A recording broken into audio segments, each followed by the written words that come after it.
दोस्तों नमस्कार। मैं हुकम सिंह कश्यप।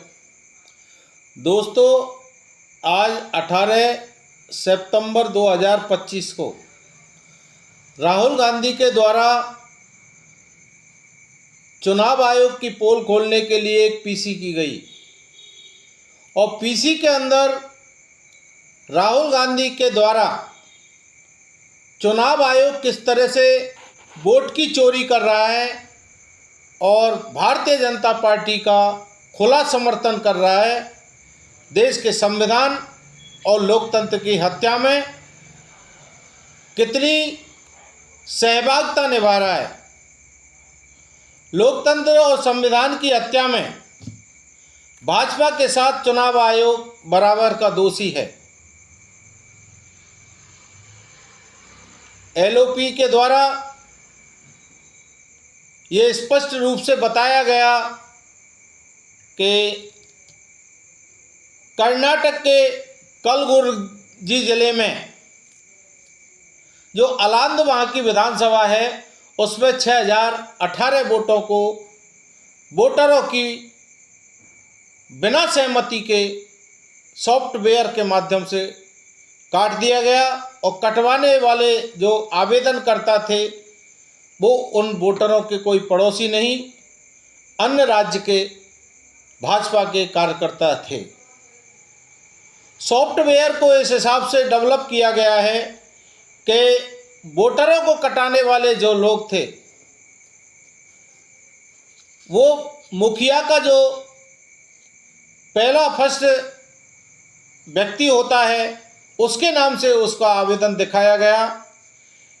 आज राहुल गांधी ने जिन लोगों के वोट कटे या कटवाए गए, जैसा कि सूर्यकांत के द्वारा, बबीता चौधरी के द्वारा, नागराज के द्वारा, सूर्यकांत ने 12 वोटर कटवा दिए, मात्र 14 मिनट के अंदर डिलीट करवा दिए 12 वोटर 14 मिनट के अंदर। बबीता का एक वोट कट गया। नागराज ने 2 आवेदन किए, 2 वोटों को कटाने के लिए 36 सेकंड में आवेदन कर दिया। सुबह 4 बजे नागराज जागते हैं और 36 सेकंड में अपने मोबाइल पे काम करते हैं और 2 लोगों के वोट काट दिए गए। जब उनसे इस बात के बारे में पता किया गया तो आज वो राहुल गांधी की प्रेस कॉन्फ्रेंस में शामिल हुए, पत्रकारों के, पूरे देश के पत्रकारों के सामने, और उन्होंने कहा कि इस तरह का हमने कुछ नहीं किया है। साथियों, कर्नाटक के अलांद में कोई सिस्टेमेटिक तरीके से काम चुनाव आयोग कर रहा है, वोट काटने का काम कर रहा है। राहुल गांधी ने कर्नाटक की जो अलांद सीट है उस पर फोकस इसलिए किया कि 2023 फरवरी के अंदर चुनाव आयोग ने कर्नाटक की अलांद विधानसभा सीट पर के खिलाफ एफआईआर दर्ज कराई थी कि यहाँ पर गलत मतदान हुआ है। तो राहुल गांधी ने सोचा कि अब तक हम जिन सीटों पर फोकस कर रहे थे कि जहाँ कांग्रेस पार्टी हारती है वो वहाँ कैसे हारती है, लेकिन राहुल गांधी ने कर्नाटक की जो कलबुर्गी जिले की अलांद सीट है उस पर को जीतने के बाद दिमाग लगाया कि हम जीत गए, लेकिन चुनाव आयोग किस कारण से एफआईआर कराई है सीआईडी में जांच कराने के लिए कि इसकी जांच कराई जाए। कर्नाटक की सीआईडी ने 18 महीने में 18 बार पत्र चुनाव आयोग को लिखा, लेकिन अभी तक उनको किसी प्रकार के सबूत नहीं दिए गए। जब सरकारी मशीनरी सारी भारतीय जनता पार्टी के अंडर में काम करती है और भारतीय जनता पार्टी के चुनाव आयोग के द्वारा ही, जबकि ये निष्पक्ष एक संस्था है चुनाव आयोग, लेकिन आज के समय में, वर्तमान समय में मोदी सरकार में मोदी शासन में चुनाव आयोग और कोई भी संस्था, ईडी हो, सीबीआई हो, सीआईडी हो, आईटी हो, कोई भी संस्था फ्री नहीं है। सारी संस्थाएं भाजपा और मोदी सरकार के लिए काम कर रही हैं। निष्पक्षता नाम की कहीं कोई इनकी हिस्ट्री में जगह ही नहीं है। ये अपनी गलती नहीं मानते, जवाब नहीं देते। राहुल गांधी चुनाव आयोग से क्वेश्चन पूछता है, चुनाव आयोग क्वेश्चन का जवाब नहीं देते। भाजपा के नेता और मीडिया उल्टा राहुल गांधी को घेरने का काम करती है, विपक्ष के नेताओं को घेरने का काम करती है। जब राहुल गांधी मात्र ये पूछ रहे हैं कि वोट चोरी हो रही है,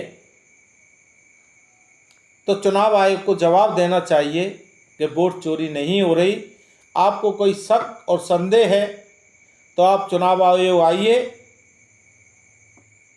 और बैठ के आप अपने सबूत पेश करो, और हम हमारी तरफ से आपको संतुष्ट करने के लिए सबूत पेश करते हैं।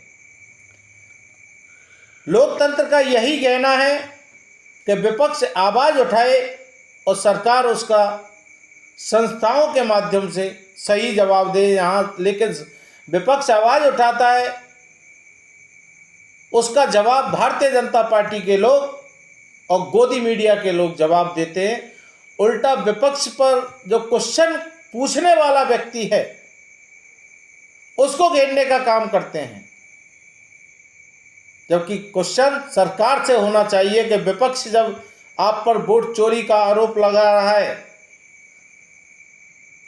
महाराष्ट्र में अनैतिक रूप से अन्य राज्यों के वोटरों को जोड़ने का आरोप लगा रहा है, बिहार के एसआईआर में जो जीवित वोटर हैं उनका आरोप लगा रहा है, तो चुनाव आयोग को, सरकार को निर्देश देना चाहिए कि आप विपक्ष के नेताओं को,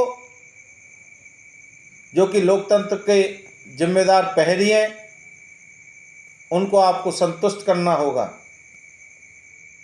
अभी एक महुआ उत्तर प्रदेश की विधानसभा का एक खुलासा हुआ है। एक मकान के अंदर 4216 वोट, जिसमें मात्र 3 कमरे हैं, वो रह रहे हैं।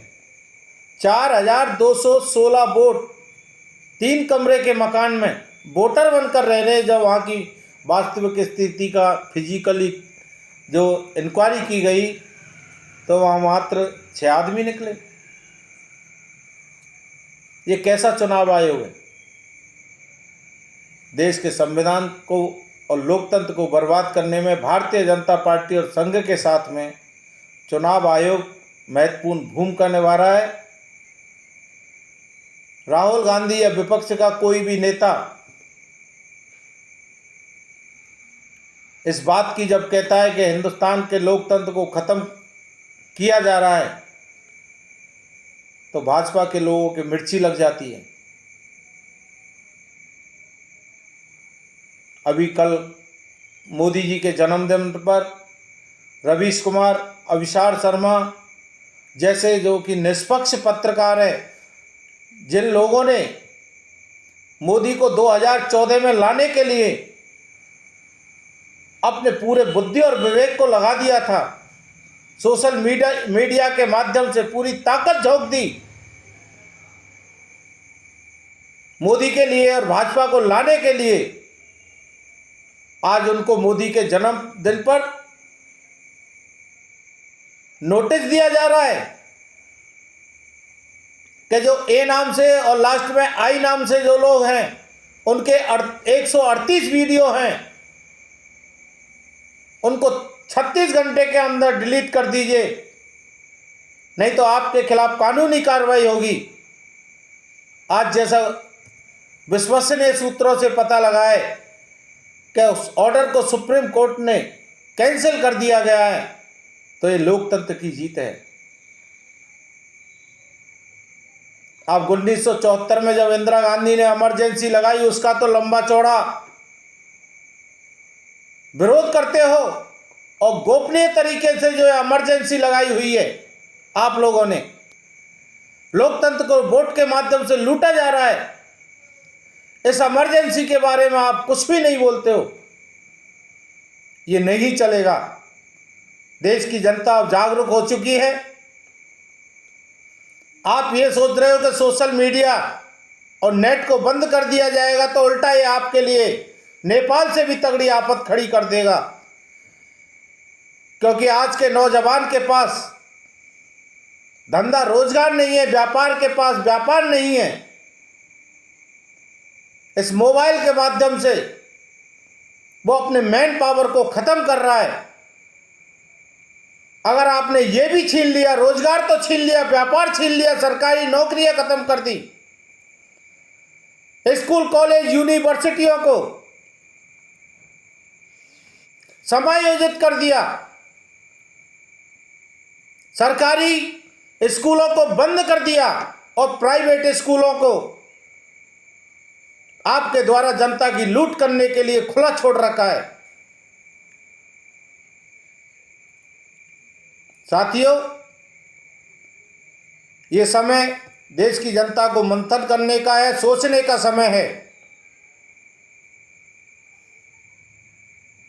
नेपाल से ज़्यादा हिंदुस्तान में, भारत के अंदर भ्रष्टाचार है, भुखमरी है, बेरोजगारी है। देश की जनता को सोचना पड़ेगा, देश की जनता को जागना पड़ेगा। आइए अपने अपने घरों से निकलिए और चौराहे तिराहे पर, चाय की दुकान पर, पान की दुकान पर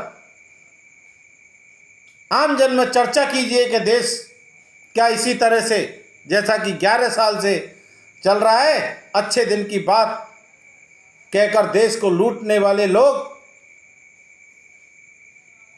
दो लोग सत्ता चला रहे हैं, दो लोग लूट रहे हैं। अब ये कब तक चलेगा आखिर? इसको रोकने के लिए गली मोहल्ले, चौराहे तिराहे पर, पार्कों में, जहां भी आपके विचारधारा के लोग मिलें, उनसे चर्चा करें कि आने वाली पीढ़ी हमको कोसेगी कि जब देश लूट रहा था, देश को तो गुजराती लूट रहे थे और लुटवा रहे थे, तो आप क्या कर रहे थे? ऐसे क्वेश्चन आने वाली पीढ़ी नहीं पूछे। इसलिए देश की जनता को, देश के नौजवानों को, देश के बुजुर्गों को, देश के जागरूकों को और देश के जो मीडिया कर्मी जो निष्पक्ष बात रखना चाहते हैं, मैं भाजपा के लोगों में भी काफ़ी तिलमिलाट देखता हूं। वो भी चाहते हैं कि मोदी की सरकार जानी चाहिए, बीजेपी की सरकार जानी चाहिए, लेकिन वो खुलकर नहीं कह पाते, क्योंकि दुनिया उनसे क्या कहेगी। लेकिन कई बार वीडियो के माध्यम से, चाहे नितिन गडकरी हो, राष्ट्रीय लीडर, कैबिनेट मंत्री मोदी सरकार में, चाहे सुब्रमण्यम स्वामी जैसे हो, उमा भारती हो, ये लोग खुलकर मोदी और भाजपा सरकार के खिलाफ बोल रहे हैं। मोदी जी ने 75 साल का नियम बनाया था, जैसे ही अपने ऊपर आया क्या गाज गिरने वाली है, वो 75 साल की उम्र के बाद में मार्गदर्शक मंडल में जाना चाहिए था, उस नियम को ही बदल दिया। आप जब फंसते हो तो नियमों को बदल देते हो, और दूसरे को फंसाना होता है तो नियम बना देते हो। ऐसा ही आपने 2023 में गुपचुप तरीके से चुनाव आयोग के खिलाफ कोई भी मुकदमा नहीं कर सकता, ऐसा नियम बनाकर चुनाव आयोग को अमृत जल पिला दिया कि वो मर नहीं सकता, उसके खिलाफ कोई भी कार्रवाई नहीं हो सकती। लेकिन मोदी जी, जिस दिन जनता सरकार पे आएगी, जैन जी, देश का नौजवान सरकार सड़क पे आएगा, आपको नेपाल की तरह, जिस तरह से नेपाल के लोगों को, नेपाल की सरकार के मंत्रियों को, प्रधानमंत्री तक को नेपाल को छोड़कर भागना पड़ा, हेलीकॉप्टरों में रस्सों से लटक लटक के जाना पड़ा, उससे भी बुरी स्थिति हिंदुस्तान के अंदर इस लोकतंत्र को बचाने के लिए देश का नौजवान करेगा, देश की जनता करेगी। नमस्कार साथियों, मैं हुकम सिंह कश्यप।